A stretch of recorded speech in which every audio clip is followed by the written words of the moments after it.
What's going on, everybody? This is Set4 here, and today I am back with another college football prediction video. And this week's matchup is between the Clemson Tigers going on the road to face off the Georgia Tech Yellow Jackets.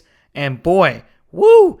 There was a lot of crazy games yesterday. I've already probably said this about 1,000 times already for my previous two videos that I just posted with Tennessee versus Georgia. That game's going to be fun. Then we got Alabama versus Wisconsin. That'll be an interesting one. And then like LSU versus Florida. That's going to be a fun one to watch. Even though I'm not going to post about that one. And then we got a lot of great games going on in week number 3. And also, we got our first conference play game with Clemson versus Georgia Tech. Clemson, man, they almost lost to Troy. I mean, they were down by 16 points, and they ended up coming back to beating Troy. I feel like that was like a drunk game. They just played LSU, and then I think they were probably still pissed off in that game. But like this game was like a drunk game, so it was weird. It was very strange, but they got the job done, and they beat Troy. Georgia Tech pretty much destroyed Gardner-Webb, so that really wasn't a matchup. But I did see that Haynes King was injured, so I don't know how that will play out for this upcoming game. So this is going to be a highly anticipated game for both schools. Man, so if Clemson wins this game, that'll be a solid win against Georgia Tech. And if Georgia Tech wins this game, a great win for Georgia Tech, and they beat a ranked team. And potentially, if they win out the whole year, hey, you could be looking at a college football playoffs. Like, I mean, Clemson, if they win out the year, they should be definitely in the college football playoffs, no matter what, in my opinion. So, as a further ado, this game's also on 9/13/2025. Another lame 12 o'clock game. But as a further ado, like I just said, let's go ahead and go through this video. First slide, we got the location, which would be Bobby Dodd Stadium, which is in Georgia Tech in Atlanta, and haven't been there yet. I would like to go visit. Like as a UNC fan, I would like to visit there if UNC plays there one of those times. It looks like a fun environment to go at. I know that Georgia Tech has a good fan base for football. All right, last week, or as you guys would say, yesterday on Saturday, we got week number 2.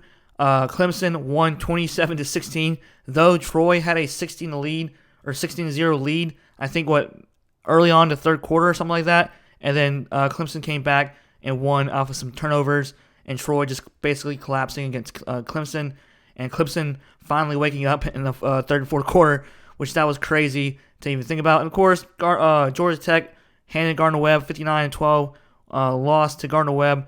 And, of course, Georgia Tech is 2-0, so not much to say. They pretty much destroyed Gardner-Webb, who's an FCS team. And, yeah, there you guys have it for the last week.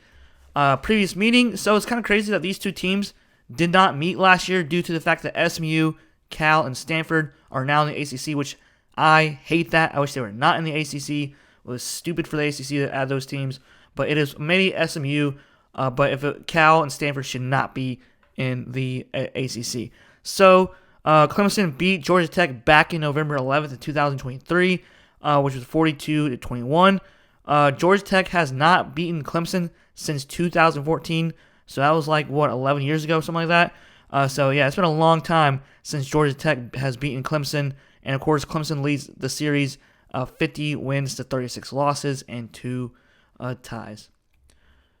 All right, so the top 3 offensive players and, of course, the top 3 defensive players, I do it by position. So quarterback, K. Klubnik. From the stat-wise, it looks like he had a great game, but if you guys watched the game, it wasn't a great game overall from both sides of the ball. He went 18 for 24, 196 passing yards, averaged about 8.2 per throw, 2 touchdowns and 1 interception. Running back, Adam Randall, had 21 carries, 112 yards, 5.3 yards per carry, and had 1 touchdown. Wide receiver Bryant Wesco Jr., he had 7 receptions, 118 yards, 16.9 per catch, and had 2 touchdowns as well. And then now for Georgia Tech, we got quarterback Aaron Philo, who filled in for Haynes King after it was like a last-minute injury, I guess you can say. He went 21 for 28, 373 passing yards, averaged about 13.3 per throw, had 1 touchdown and 1 interception. Running back Malachi Hosley had 9 carries, 100 yards, 11.1 per carry, had 2 touchdowns. Wide receiver Dean Patterson, he had 3 receptions, 87 receiving yards, 29 yards of average per catch, and he had 1 touchdown as well. So there you guys have it for the top 3 offensive players and defensive players of the week. And then, that's for defense. That was for offense. Now we go to defense. For Clemson, we got defensive lineman Will Hilt, 5 total tackles, 4 solo, 1 sack, 2 TFLs. Linebacker Wade Woodaz, 11 total tackles, 7 solo, and defensive back Ricardo Jones with 7 total tackles, 5 solo, and 1 interception. Now for Georgia Tech, we got defensive lineman Akilo Stone, averaged about 4 total tackles, 3 solo, 2 sacks, 2 TFLs, which is tackles for loss.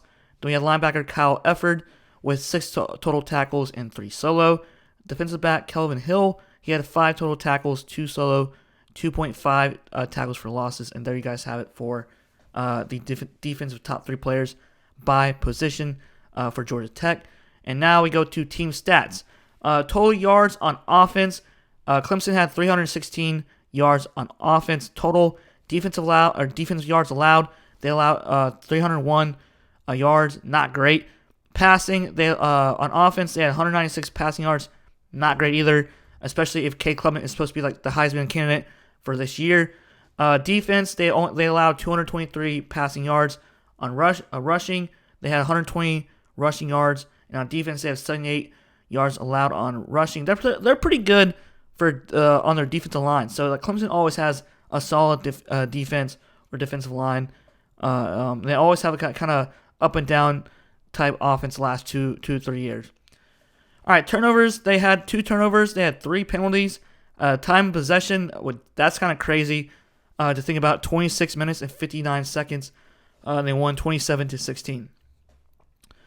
All right, so total full team stats, total yards. Offense, they had 680 yards. Defense, they allowed 326 yards of passing.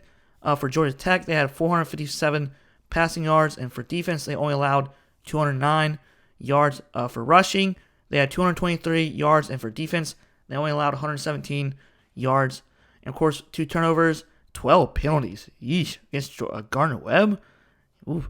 And time possession is kind of wild stat, 22 minutes, 40 seconds. I mean, they just pretty much blew them out. So, I mean, they didn't really have to do anything. So, there you guys have it for the full team stats. This will all lie on, I believe, Georgia Tech's offense with the quarterback situation right now. I know it's at Georgia Tech, but I think that I may bet Clemson right here in this particular time, mainly because of Haynes King being injured. Is he going to be back Saturday? I know some Georgia Tech fans may be mad at this, but hey, I'm not a fan of either team. The safe bet here is Clemson. So I'm going to go -6, and the score is going to be 26-20. It's going to be a low-scoring game. I think it's going to be a defensive game as well. So there you guys have it. This is my prediction. But yeah, comment down below what you guys think. Like, comment, subscribe. Thanks for watching. You all have a great rest of the day. And happy NFL Week 1 football. All right, guys. Y'all have a great rest of the day. Peace out.